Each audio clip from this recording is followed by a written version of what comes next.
జనసేన అధినేత పవన్ కళ్యాణ్ కు కాపు సంక్షేమ సేన అధ్యక్షులు చేగొండి హరిరామ జోగయ్య సంచలన బహిరంగ లేఖ రాశారు. చంద్రబాబే కాబోయే ముఖ్యమంత్రి అని, ఇందులో రెండవ మాట లేదని టీడీపీ ప్రధాన కార్యదర్శి నారా లోకేష్ ప్రకటించడాన్ని మీరు అంగీకరిస్తున్నారా అంటూ జోగయ్య నిలదీశారు. అనుభవస్తుని నాయకత్వమే ఈ రాష్ట్రానికి కావాలని పవన్ కళ్యాణ్ కూడా అనేక సార్లు ప్రకటించారు కనుక అందరి మాట ఇదే అని లోకేష్ చెప్పారని జోగయ్య గుర్తు చేశారు.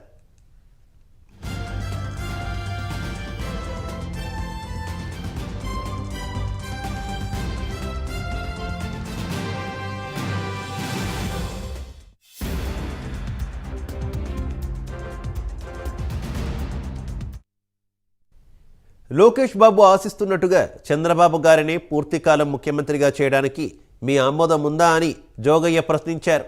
మీరే ముఖ్యమంత్రి కావాలని, అధికారం చేపట్టడం ద్వారా బడుగు బలహీన వర్గాలు యాచించే స్థితి నుంచి శాసించే స్థితికి రావాలని కలలు కంటున్న జన సైనికుల కలలు ఏం కావాలనుకుంటున్నారని జోగయ్య సూటిగా అడిగేశారు. ఆంధ్రప్రదేశ్ ఏర్పడిన నాటి నుంచి అనేక అవినీతి ఆరోపణలు ఎదుర్కొంటున్నటువంటి రెండు కుల నాయకులు రాజ్యమేలుతున్నారని జోగయ్య ఆరోపించారు.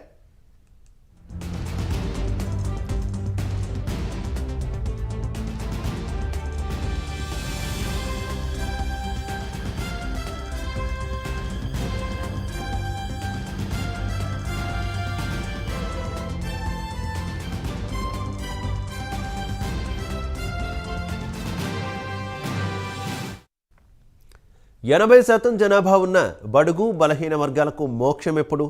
మీరు పెద్దన్న పాత్ర వహిస్తూ బడుగు బలహీన వర్గాలకు ఒక దారి చూపిస్తారని, నీతివంతమైన పరిపాలన ప్రజలకు అందిస్తారని ఆశిస్తున్న ప్రజానికానికి మీరు చెప్పే సమాధానం ఏమిటని జోగయ్య వరుస ప్రశ్నలు సంధించారు.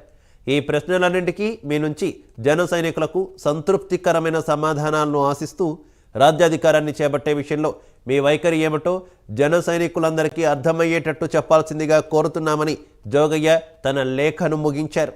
ఇక హరిరామ జోగయ్య లేఖకు సంబంధించి మరింత సమాచారం మా కరెస్పాండెంట్ సాంబశివరావు ఫోన్ ద్వారా అందిస్తారు. సాంబశివరావు. శివ, మనం చూసినట్లయితే జనసేన అధినేత పవన్ కళ్యాణ్ పై ఒక కీలకమైనటువంటి లెటర్ అయితే హరిరామ జోగయ్య కొద్దిసేపటి క్రితం ఆయన విడుదల చేయడం జరిగింది. నేరుగా ఆయన ప్రశ్నలను అయితే సంధించినటువంటి పరిస్థితి. మొత్తం మీద మనం చూసినట్లయితే ఆంధ్రప్రదేశ్ రాజకీయాల్లో 80% ఉన్నటువంటి బడుగు బలహీన వర్గాలకి పెద్దన్న పాత్ర పోషిస్తూ ముందుకు వెళ్లాలంటూ గతంలో ఏదైతే పవన్ కళ్యాణ్ చేసినటువంటి ప్రకటన ఏదైతే ఉందో దాన్ని ఏ విధంగా తీసుకోవాలంటూ కూడా ఆయన సూటిగా ప్రదర్శించినటువంటి పరిస్థితి. ముఖ్యంగా మనకి ప్రశ్నించడానికి గల కారణాలను మనం చూసినట్లయితే ఏదైతే టీడీపీ ప్రధాన కార్యదర్శి అయినటువంటి నారా లోకేష్ ఉన్నారో ఆయన కొన్ని ఇంటర్వ్యూల్లో ఇచ్చినటువంటి వాంగ్మూలం ఏదైతే 5 ఏళ్ల పాటు చంద్రబాబు నాయుడు పూర్తి కాల ముఖ్యమంత్రిగా ఉంటారంటూ కూడా ఆయన చేసినటువంటి ప్రకటన ఏదైతే ఉందో ఆ ప్రకటన సంబంధించి ఈ హరిరామ జోగయ్య ఈ లెటర్ రిలీజ్ చేయడం జరిగింది. ముఖ్యంగా మనం చూసినట్లయితే ఏదైతే ఈ యొక్క లెటర్ లో ఉన్నటువంటి సారాంశం మనం చూసినట్లయితే అవినీతి పాలనలో ఉన్నటువంటి 2 కులాలు మాత్రమే అధికారాన్ని పంచుకుంటున్నాయంటూ కూడా తీవ్రమైనటువంటి ఆరోపణలు చేసినటువంటి పరిస్థితి. పెద్దన్న పాత్ర పోషించాలన్నటువంటి పవన్ కళ్యాణ్ అవినీతి రహిత పాలన కోసం ముందుకెళ్తున్నారని చెప్పినటువంటి పవన్ కళ్యాణ్ ఈ రోజు ఏదైతే లోకేష్ చేసినటువంటి ప్రకటన ఉందో దానికి సంబంధించి ఏమని వివరణ ఇస్తారో, జన సైనికుల్ని ఏ విధంగా సంతృప్తి పరుస్తారంటూ కూడా ఆయన క్వశ్చన్ వేసుకున్నటువంటి పరిస్థితి. రాష్ట్రంలో ఉన్నటువంటి పరిస్థితులన్నీ కూడా జనసేన పార్టీ అధినేత పవన్ కళ్యాణ్ కి సీఎం పదవి దక్కుతుందనే ఆలోచనతో ఉన్నారు. అదేదో పూర్తిగా కూడా దక్కకుండా పోతుందనే విషయాన్ని ఆయన ఇండైరెక్ట్ గా ప్రస్తావించినట్టుగా మనం చెప్పాలి. ఇప్పటికీ మనం చూసినట్లయితే పలు లెటర్లు అయినా పవన్ కళ్యాణ్ కి రాజ్యాధికారం కావాలి, జనసేన పార్టీకి 60 సీట్లు కావాలి అంటూ కూడా ఆయన చెప్తా ఉన్నటువంటి పరిస్థితి.